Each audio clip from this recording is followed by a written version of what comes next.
Di balik kabut tebal dan dinginnya udara Gunung Lawu, tersimpan kisah besar dari masa lalu.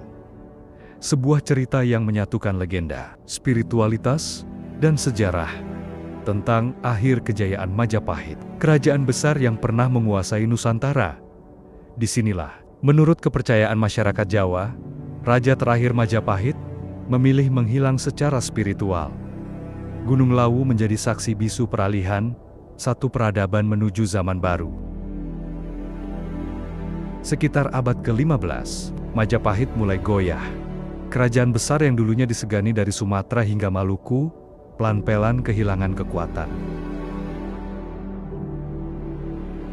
Perebutan kekuasaan di istana, pengaruh Islam yang mulai tumbuh di pesisir, dan perpecahan internal membuat Majapahit melemah.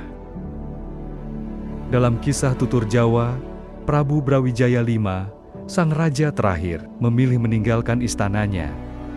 Ia berjalan ke arah barat, menuju gunung yang tenang, namun sakral.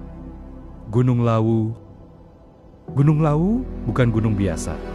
Sejak lama, gunung ini dikenal sebagai tempat suci, tempat bertemunya langit dan bumi, tempat manusia mencari keseimbangan batin.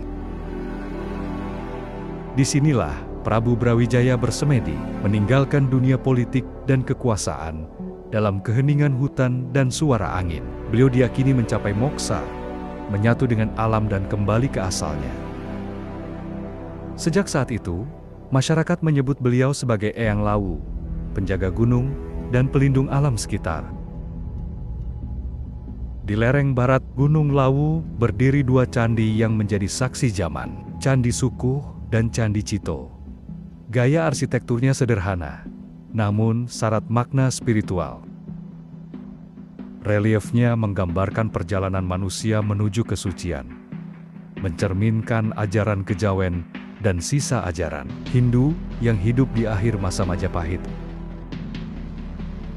Banyak ahli meyakini kedua candi ini dibangun sebagai tempat semedi dan peralihan spiritual para bangsawan Majapahit yang menolak perang dan kekuasaan. Hingga kini, Gunung Lawu masih dianggap sakral.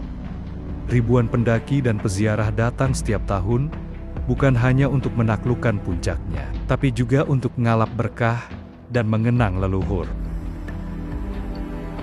Mereka percaya, di balik ketenangan Gunung Lawu, ada kekuatan yang menjaga keseimbangan alam Jawa.